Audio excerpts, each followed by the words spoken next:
Fala, galera, acompanha o canal Mascarado BR, trago para vocês aqui notícias sobre o jogo Elite Dangerous Odyssey, que vai ser uma expansão que vai lançar no primeiro trimestre de 2021, que promete revolucionar o mundo espacial aí. Bem, será que eles estão assim realmente dispostos a bater Star Citizen a qualquer custo? Eu sei que esse trailer está maravilhoso, eu vou soltar para vocês aqui. Eu coloquei a legenda em português para a gente ver do que se trata. Vamos lá.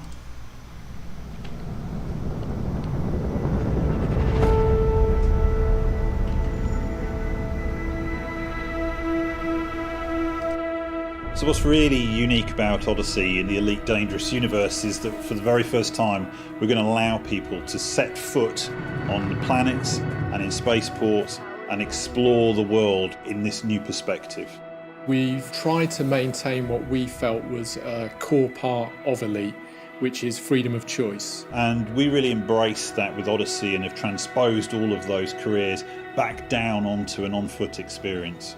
So when you're picking your base suit in Odyssey, you're really picking it based on the career and activities that you want to undertake.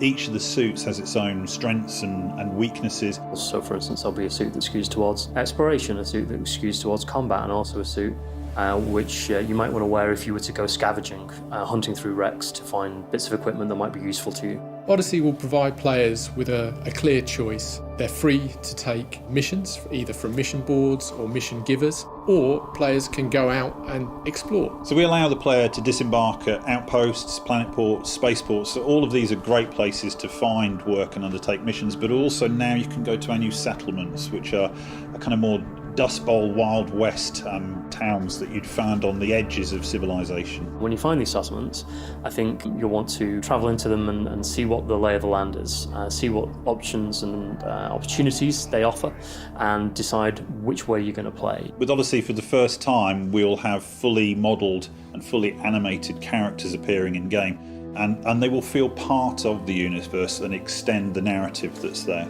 They will be moving through these spaces, you'll be able to interact with them, some of them will speak to you, so we've had to work on getting those performances right. It's a whole new way of exploring the game. You'll hear the settlement, how alive it is. You'll hear announcers, you go into buildings and the soundscape changes. It's the very first time that you're experiencing the sound of Elite Dangerous, not inside a ship or inside a little vehicle, but inside a body.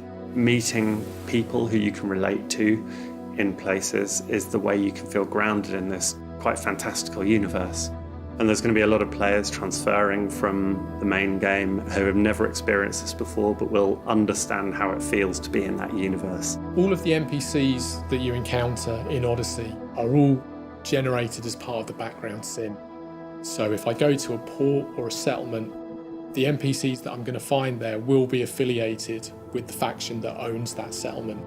So we're driving some personality into our NPCs via the background sim connection, and I think that's an amazing addition. One of our new features and new characters works for a corporation called Apex Interstellar. Players will be able to book journeys to and from ports within jump range. This gives a way for those players to actually move around the galaxy for a relatively cheap fee and experience gameplay away from the ports themselves.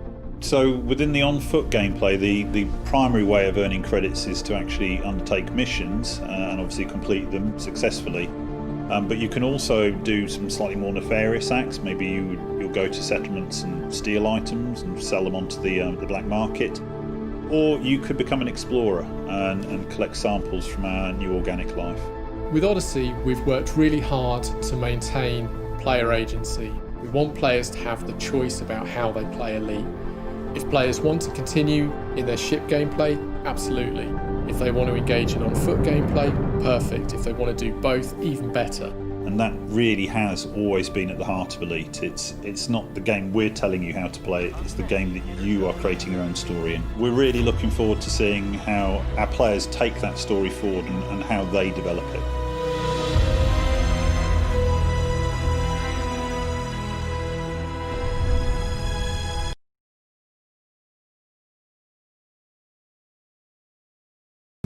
Bem, nós vimos aí lançamentos no começo de 2021 para todas as plataformas, Xbox One, PS4, Steam e, nossa, pelo que eu vi no trailer, tá revolucionando. É como se fosse um novo game, com coisas que Elite nunca chegou nem perto, né?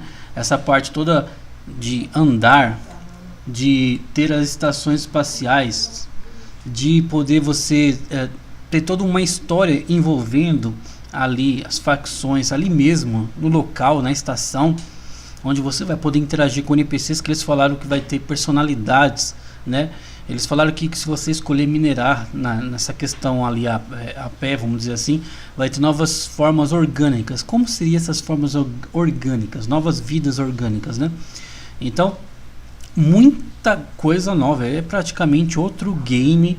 E aí quem conhece Elite Dangerous realmente deve estar assim de boca aberta, porque é uma coisa totalmente diferente, né?